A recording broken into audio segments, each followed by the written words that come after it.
To the more than 100 registrants on today's webinar, I want to welcome you. My name is Jim Cuson, and I'm the president of Theory House, and we're pleased to present today's webinar, The 6 Trends Shaking Up Private Brand.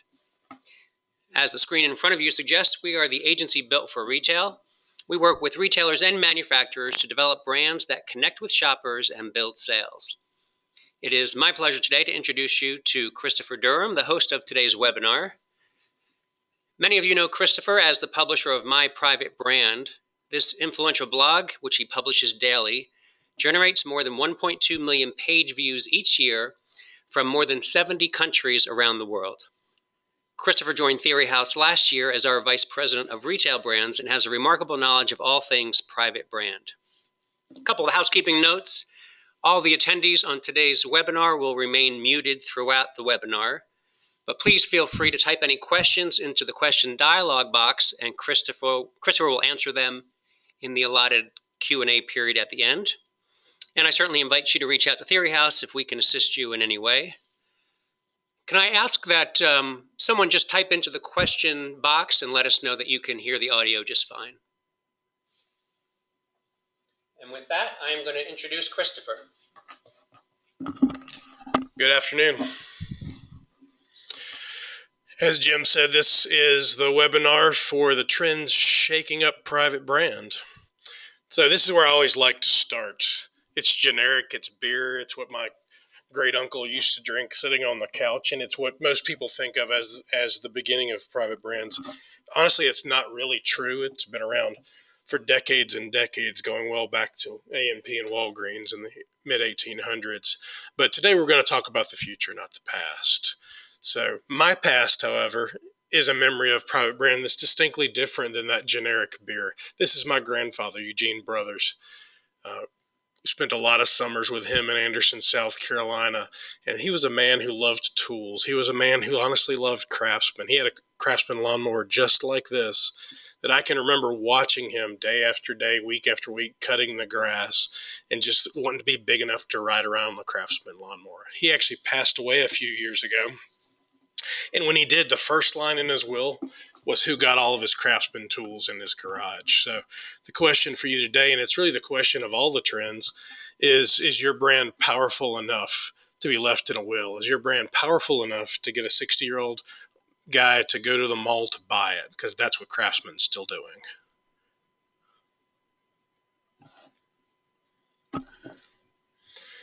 Okay, moving on. So trends, prognostications, guesses, movements. What exactly are these things? What I'll tell you is a couple of key points. So for every trend, there's an outlier. There's always people that are lagging behind. There's always people on the front of the curve. There's always people on the back of the curve. The exceptions don't make the trend. So what we're really looking at is across our clients, across the more than 6,000 posts that I've written over the last 5 years, and honestly across the Vertex Awards, that's the global competition I started. What am I seeing going on, and what do I see is going to change the environment in the next few years? The other exception is, of that trend in the outliers, yes, it's usually Walmart that is the outlier. So let's start. Trend number 1, mergers and acquisitions. This is a macro trend. It's hard to escape what's going on right now with mergers and acquisitions because it's in the news every day. It's affecting virtually everybody in retail, everybody in manufacturing, everybody in agencies. So the first is Dollar Tree Family Dollar.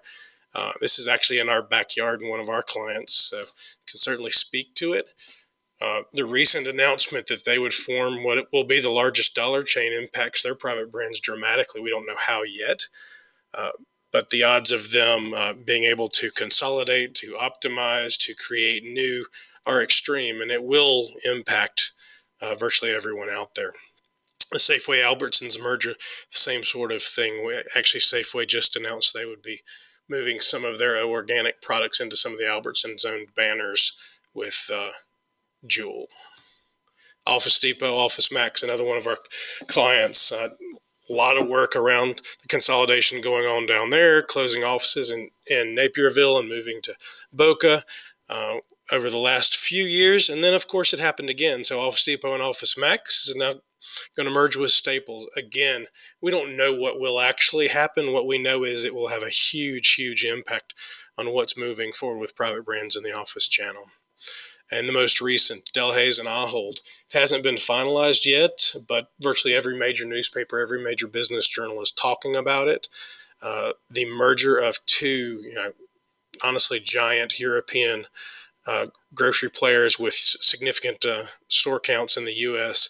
will impact what's going on in private brand, both today and tomorrow. So, trend number 2, reimagining portfolios.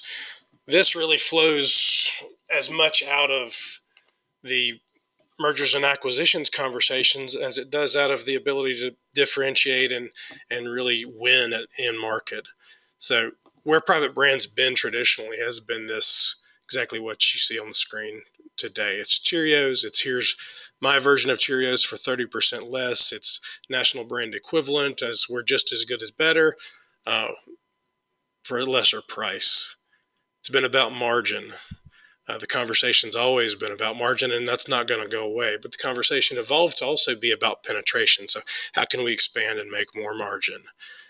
We saw early on the significant amount of tiering really flowing out of Europe. So a sort of Tesco model, the basic, here's my really cheap stuff, here's my mid-tier NBE, here's my premium tier, that then over the last 10, 15 years evolved into a more complex tiering system that also included channels and various merchandising categories. So here's my drug stuff, here's my food stuff, here's a pet brand, here's a beef brand, here's an organic brand. The reality of this sort of thing is it works out great for merchants. However, it's not a customer-focused strategy. Merchants get it very clearly. Customers don't understand what you're doing because it's not designed to solve their needs. So what we really see is all the work that's happened over the last 20 years with tiering and with the increase in quality becoming the core of private brand portfolios doesn't go away. There's nothing wrong with it. But the reality of it is it's not going to actually help you win. You don't win because you have fake Cheerios for 30% less. So how do you win? It's about going out and saying, we have to look at our portfolio and really evaluate where we have the right to win, where we would like to win, and where we can grow our business, where we have credibility, how we can solve customers' problems, where we can increase basket size, where we can drive traffic.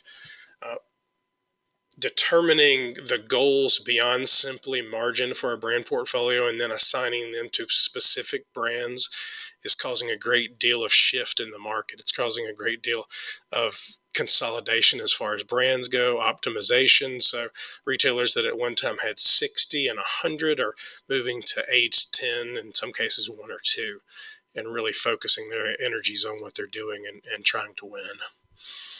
Trend number 3. What we're calling I Trust You. It's really about transparency. But transparency revolves around some key questions. It's who made it, what is it made of, when was it made, where was it made, how was it made, and is it safe? These are conversations that I see every day on the website. Honestly, customers reaching out, trying to find out, does it have GMOs? Was it made in China? Does it have gluten? Who made it? Is it safe? Is it relevant to me? And honestly, most retailers are not having the conversation. However, some of them are starting to. So in England, Waitrose.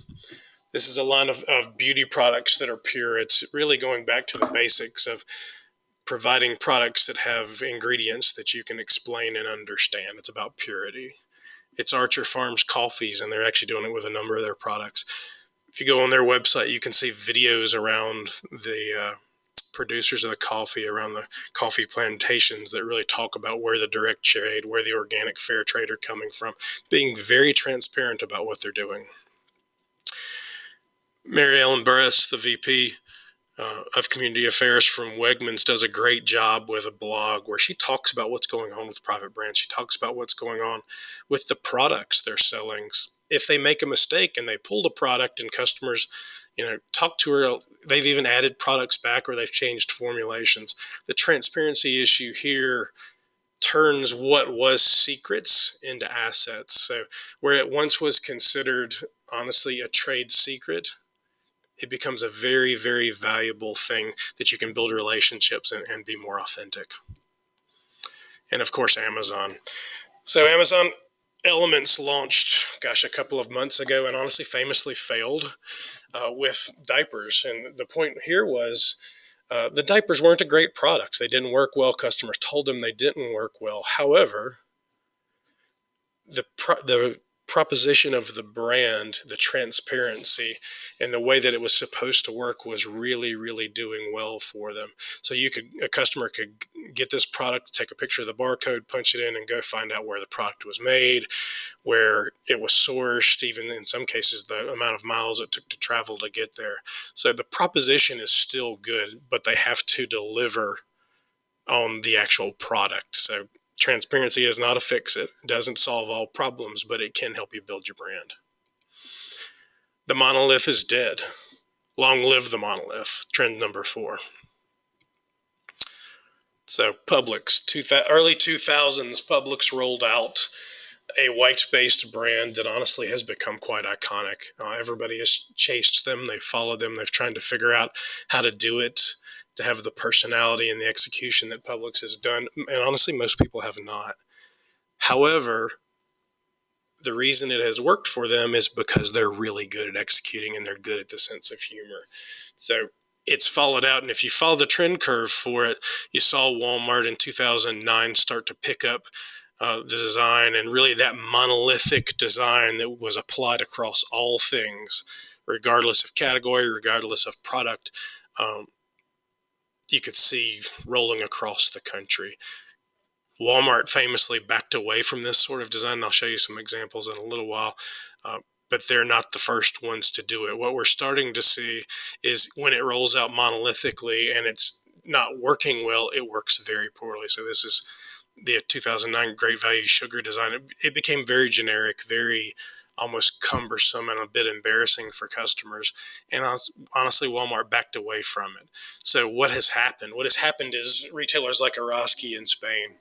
This was actually the gold and the gold winner for Vertex this year, that the judges from the 16 different countries really, really loved. It's a cohesive brand that all works together, but you begin to see a strategy that executes across categories and across the different products that has a voice and a sense of humor and something that's different than just this monolithic piece. So Araski in Spain, nice work. This is how Araski brings their health and beauty brand to life. Bell, same sort of non-monolithic design. They're really speaking category by category, but Bell comes to life and is a brand that customers can engage with. New, out of New Zealand's for foodstuffs, or Pam's. Great look at, it's not quite as big a jump as what Araski was, but they're monitoring pattern, they're changing out color, they're doing things that will still feel relevant in the category, but give it a life beyond simply a monolith. Gestus, it's from De Grofa in Denmark, so Spar and Superbest. Beautiful premium packaging that really evokes the taste, the flavor of different categories. So if you look at the tarts in the bottom left and the prosciutto pizza in the top left, completely different design, but something that you want to pick up and still fits within the category, and honestly is a great standout for the brand. And here we have Walmart. So they're doing the same thing. It's not executed in the same way, but what they've done is transformed Great Value from this monolith, this giant white sort of cumbersome logo, to not quite a complete knockoff national brand equivalent, but they're carrying through on categories and giving it personality pieces in different categories that give it a place to roam. The advantage for them here is that actually makes them look like they have a wider selection.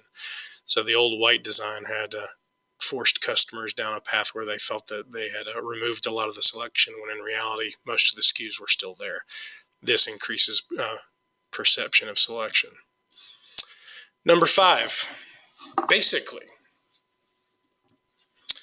Walmart again.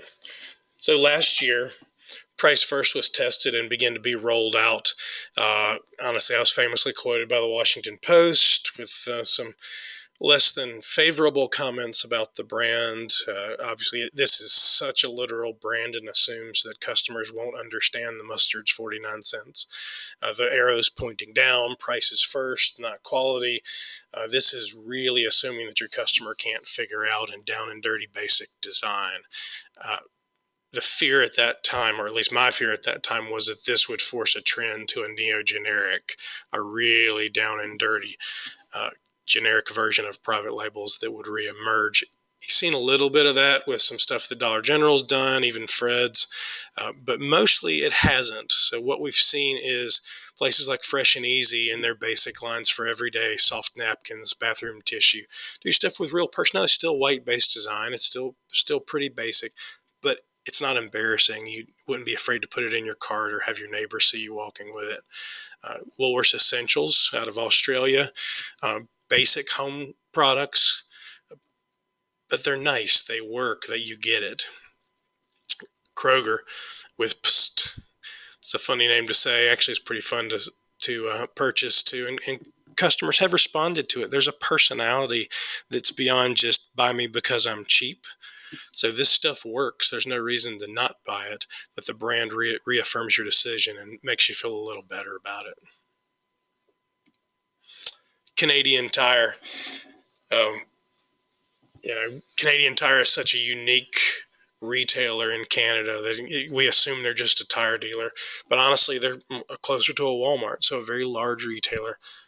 Big space. Frank is their iteration into the generic or the lower price value tier space, and they're doing a great job with it. Yes, Frank is still a quite literal, this is the stuff. It's very frank, but it plays doubly as a name, and the packaging speaks for itself. Trend number 6, Engage Me. Engage Me is about brands that have personality. It's about this trend towards moving beyond just the basic, the functional, and giving things senses of humor, giving them a personality beyond just price or value. This is Jumbo out of the Netherlands. You can see the cartoons, the sort of animated piece, and it's snack products for kids. And you have to believe my kid would want to pick it up and want to touch it and feel it and taste it. Foodstuffs, again, it's Pam's out of New Zealand. These are diapers. This is completely walking away from a category-specific, category copying design and carving out a very confident place that has a personality and that a mom can feel comfortable about. Hip Hip Hooray, the circus is in town today. Little Teddy climbing up high, chasing stars in the sky. It's really fun, and moms in New Zealand are loving it. Mororoski out of Spain. This is actually the best in show for the Vertex Awards. Really, really fun, engaging. They're not knocking off anything here. Yes, the cereal is still a national brand equivalent cereal, but it's standing up and being confident with a lion and a monkey and a personality that a kid can engage with and go, I want to buy that. So very nice work. El Corte Inglés out of Spain. It's wine. So we rarely talk about private brand alcohol, but there's a lot of it out there. This is a great example of a sense of humor and a personality. You've got the twigs with the various sort of elements, the glasses, the very hipster and current mustache, the bow tie, that are creating brands that you might want to pick up and be interested in. So those are the 6: mergers and acquisitions, reimagining portfolios, I trust you, the monolith is dead, basically, and engage me. So, some questions. So, first question, which of these trends do you think is the most influential? I think it's hard not to say that the mergers and acquisitions piece is going to have the biggest impact across the entire retail landscape. How influential that's going to be on private brands is going to be huge. So there, in many cases, will be no reason to have multiple private label portfolios. So there will be brands that simply go away. Certainly, when you look at the Staples, Office Depot, Office Max, there's no reason to have 3 complete portfolios of brands. You have to ask the same thing about an Ahold and a Food Lion merger or a Delhaize merger. So huge impact. The personality piece is key to me as well. I think where we can build brands that go beyond simply transaction and create lifestyle, create meaning, it becomes really big. Oh, and you can post questions as well. And I will tell you, this is all being recorded, so we'll send out links that everyone can pass it around or listen to it again if you'd like. Which retailers in the U.S. are doing private brand best? Is the next question. And is the U.S. behind Europe? Honestly, this is the favorite question I get. And what I'll tell you is, I don't believe there is a retailer doing it best or worst. I believe there are retailers that have better planning. There are retailers who are more focused on their goals, so they therefore are better at it. So it's easy to say the Trader Joe's, the Publix, but they're so focused on what they want to accomplish with their brands that they succeed. So my question back to retailers and even the manufacturers is, what are you trying to accomplish with your portfolio of brands, and how are you measuring that? So if it's just margin, probably everyone succeeded. You're all great at it. If it's differentiation, if it's loyalty, if it's basket, then there are some that are definitely doing it better than others. Is the U.S. behind Europe? Certainly penetration is behind in some countries, so England is well above what the U.S. is. What I would say is we have such a rich variety in the United States of retailers that all do different things that I don't know that I would say they're behind. We're just in a different place. Next question. So can you please talk more about competing with national brands rather than comparing against them? So it's interesting. So when you start out with a national brand equivalent strategy, and it's always going to exist, it's never going to go away, what it always does is force you into a place where you're a comparison. It might help you sell product. It might even help you get margin. What it does not help you do is build loyalty or build love. So nobody ever looked at that 30% off box of Cheerios and said, I love it, I've got to go get it. Okay. Doesn't mean it's not part of your core strategy. Competing against national brands means you're going to stand up and attempt to win. Doesn't mean you win on every category or in every space, but it does mean that you need to pick those spaces that you want to win. Okay. So next question, can you clarify number 4 and number 5? Number 4 is about how brand design, the Monolith is dead, went to a space where it was basically the same design applied to every pack. It's a monolithic design. That could be either at the premium level, it could be at a mid-tier. It doesn't really matter what tier it is. It was just applied across everything, whereas basically is really about that low price value product and speaking to customers in a different way.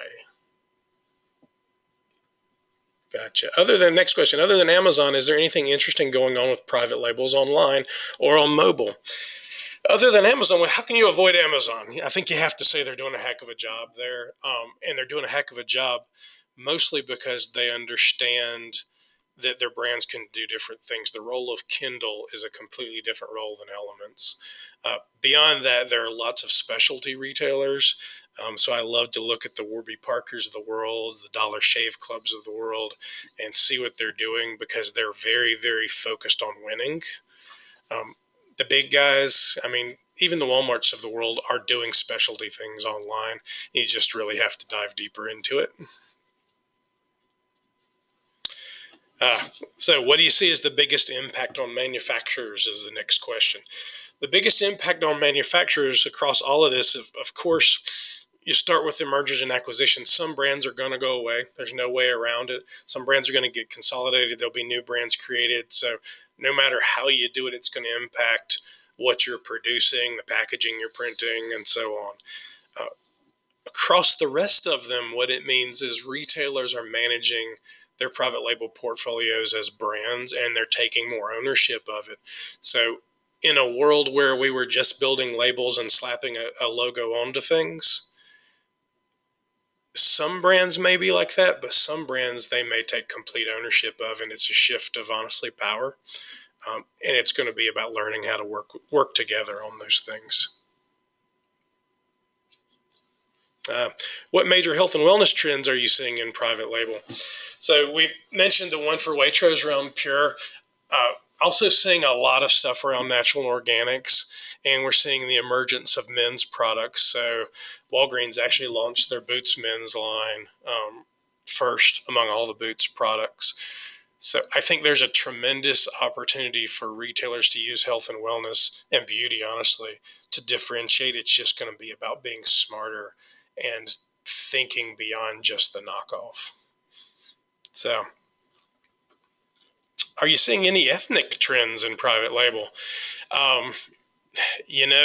I think there certainly are some. If you go back to the health and wellness and beauty, there's certainly a couple of Hispanic brands that have launched with CVS and Walgreens that are licensed brands. So Eva Mendez and a couple of other things that are speaking directly to Hispanic customers. I honestly believe ethnic is a huge opportunity, and in many cases, Hispanic, African American, Asian populations are underserved by brands, and there's an opportunity for retailers to build something more than a national brand could. Oh, Dennis. Hello, Dennis. What do you expect to see at the new Whole Foods light stores? That's a heck of a question, Dennis. I'm not really sure. They're saying they're targeting millennials. Millennials definitely engage with brands in a different way. That's both good and bad for private brands. So where they're brand loyal, they're extremely brand loyal. The other side is they're very open to new things and new brands. So they're open to, they love a Warby Parker that's what they walked away from, true branded eyeglasses to become their own brand themselves. I don't know, but I'll tell you, we'll be the first in line, and we'll go ahead and plan to do a webinar about that new Whole Foods store. Jeff, what premium private brands come to mind as ahead of trend and why? I showed a couple of the ones from Europe that are doing some really interesting things. Certainly both Safeway and Kroger are doing nice things with Select and private selections. I think the challenge of that is the brands are virtually differentiated. So if I moved Safeway Select and flipped the name and the logo off of it and put it in Kroger, no one would know the difference, and vice versa. That being said, some of the categories they're working in are nice, and you're seeing some interesting chips and cookies and pizzas. The challenge is, as they cross paths, are they actually buying the same product, or are they really differentiating? Chris, how are you, sir? We talk about center store, and what about perishable areas? Where are the trends? The fastest way for a store to increase their overall penetration is to brand produce, meat, seafood, deli. You're exactly right. I think you'll see fresh coming on hard and heavy. There are already some players that are doing it very well. Obviously, here in Charlotte, Harris Teeter does a great job, so I wouldn't be shocked by some of that work rolling into their parent company, Kroger. There's not as much national brand competition there, so it's a bit easier to play. Not to mention, it's easier for a retailer to really win at fresh and own it. So huge opportunity. And then let's see, one more question. If there was a seventh trend, what would it be? I actually had 7 or 8 trends. I think the seventh trend for me is, as I talk to retailers, as I talk to brand managers who work in retailers, the environment has changed. And the people who at one time were simply sourcing or merchants have actually become brand managers. So the people managing brands and the way the organizations are structured are dramatically different, and they're changing faster than you can imagine. Those people are driving the change in private brand, and it's a quality of execution and an intelligence that's going to make it really exciting in the next 5 years. What unique trends do you see happening in the pet industry? Pet is exciting. So To me, what's interesting about pet is the way you get people to shop in pet is honestly not through food so much. It's through fashion and through lifestyle. So if you can get her to walk in your store and buy the new collar or buy the seasonal thing, um, it's much easier to make margin. It's much easier to build loyalty. So my hope is honestly, it's not even, you'll always do packaged goods. There'll always be food. There'll always be cat litter and all those things. But the ability to build a relationship with her and her pet and make great margins and globally source it is really exciting. Let's see, are there any unique trends in drugstore? Well, of course there are unique trends in drugstore. I think the opportunities for drugstores are around products that they can own. So Walgreens and launched, I don't know, a couple of months ago, I wrote a post about it. Their version essentially of a fitness tracker, a Fitbit kind of competitor, that ties directly into their loyalty program. So as you sign up, you can get points for using the product. As you walk, you get points. You can then cash those points in for honestly dollars on your sales. So the opportunity to leverage a private brand product like that to create loyalty and drive more traffic is really, really exciting. And I think the other piece of drug, which is really interesting. And so actually somebody else just asked the question, how can private label accommodate the aging population, and how does that work with attracting millennials? I think the aging population is one of those other huge opportunities for private brands. So we know that baby boomers are aging. We know that they don't consider themselves to be old. They want to age in place. So how can we better facilitate what they're doing, make them feel not only comfortable, but make them feel excited about their life? That doesn't necessarily exclude millennials. I think it is possible for retailers to target different age groups, different ethnicities. It's just about being smarter about the brands that you own and being able to create and manage a portfolio of brands that have different goals and different customer targets instead of the only goal you have being margin. So, Jeff, is international ingredients manufacturing a strike against quality in the eye of retailers and or customers? You know, the most common question I get from consumers who want to find out about products is where things are made. And most honestly is, are they made in China? So it's sort of a double-edged sword. I think transparency and authenticity are going to lead us to have to talk more about what we're doing. But I always tell them, don't assume that just because it's made in a country, it's either good or bad. So China can make an iPhone, they can make apple juice. The quality can go up and down.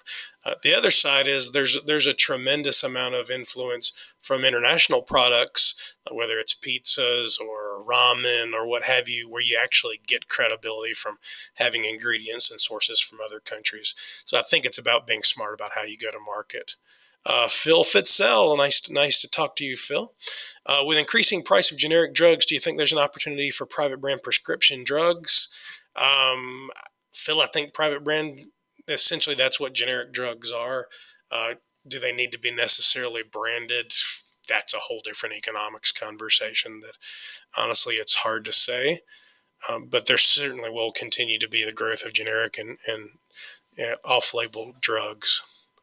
So thank you for joining us. It's been a great webinar. If there's anything that either I can do or Theory House can do to help you build your brands, please let us know, and we will send out links and a question. And if you have any further questions, reach out to me on my email, Christopher@theoryhouse.com. Thank you.